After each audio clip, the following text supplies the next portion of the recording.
الله الرحمن الرحيم نحمده ونصلي على رسوله الكريم اما بعد۔ حدیث کا عنوان ہے مسواک کے خاص اوقات اور مواقع۔ عن عائشة قالت كان النبي صلى الله عليه وآله وسلم لا يرقد من ليل ولا نهار فيستيقظ إلا يتوسط قبل أن يتوضأ۔ حضرت عائشہ صدیقہ رضی اللہ عنہ سے روایت ہے کہ رسول اللہ کا معمول تھا کہ دن یا رات میں جب بھی آپ سوتے تو اٹھنے کے بعد وضو کرنے سے پہلے مسواک ضرور فرماتے۔ دوسری حدیث عن حذیفہ قال كان رسول اللہ صلی اللہ علیہ وسلم اذا قام للتہجد من الليل یشوء صفاه بالسواک۔ حضرت حذیفہ سے روایت ہے کہ رسول اللہ صلی اللہ علیہ وسلم کا دستور تھا کہ جب رات کو آپ تہجد کے لیے اٹھتے تو مسواک سے اپنے دہن مبارک کی خوب صفائی کرتے، اس کے بعد وضو فرماتے اور تہجد میں مشغول ہوتے۔ تیسری حدیث عن شریح بن حانئ قال سألت عائشة بأي شيء كان يبدأ رسول الله صلی اللہ علیہ وسلم اذا دخل بيته قالت بالسواک۔ شریح بن حانئ سے روایت ہے کہ میں نے ام المؤمنین حضرت عائشہ صدیقہ سے پوچھا کہ رسول اللہ صلی اللہ علیہ وسلم جب باہر سے گھر میں تشریف لاتے تھے تو سب سے پہلے کیا کام کرتے تھے؟ تو انہوں نے فرمایا کہ سب سے پہلے آپ مسواک فرماتے تھے۔ اب شارح لکھتے ہیں ان حدیثوں سے معلوم ہوا کہ رسول اللہ صلی اللہ علیہ وسلم ہر نیند سے جاگنے کے بعد خاص کر رات کو تہجد کے لیے اٹھنے کے وقت پابندی اور اہتمام سے مسواک فرماتے تھے۔ اس کے علاوہ باہر سے جب گھر میں تشریف لاتے تھے تو سب سے پہلے مسواک فرماتے تھے۔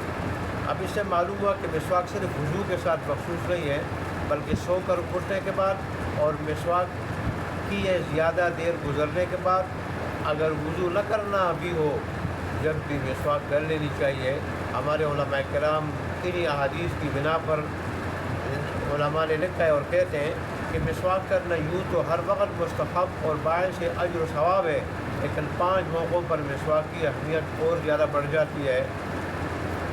وضو کے لیے، نمبر 2 نماز کے لیے کھڑے ہوتے وقت اگر وضو اور نماز کے درمیان زیادہ فصل ہو گیا ہو، اور قرآن مجید کی تلاوت کے لیے، اور سونے سے اٹھتے وقت اور منہ میں بدبو پیدا ہو جانے یا دانتوں کے رنگ میں تغیر آ جانے کے وقت ان کی صفائی کے لیے، تو ان اوقات میں وضو کرنا کیا ہے، یہ مستحب ہے اور باعث اجر ہے۔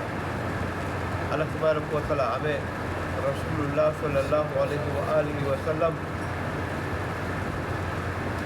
کی اس سنت کو زندہ کرنے کی توفیق عطا فرمائے۔ رسول اللہ صلی اللہ علیہ وسلم کی ہر سنت میں بڑی برکات ہے، بڑی برکت ہے۔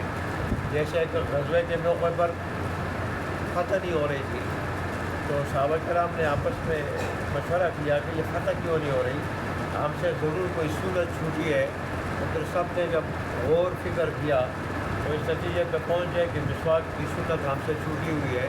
چنانچہ جب صحابہ کرام نے مسواک فرمائی تو اللہ تبارک و تعالیٰ نے فتح نصیب فرمائی۔ تو رسول اللہ صلی اللہ علیہ وسلم کی ہر سنت کی بڑی برکات ہے۔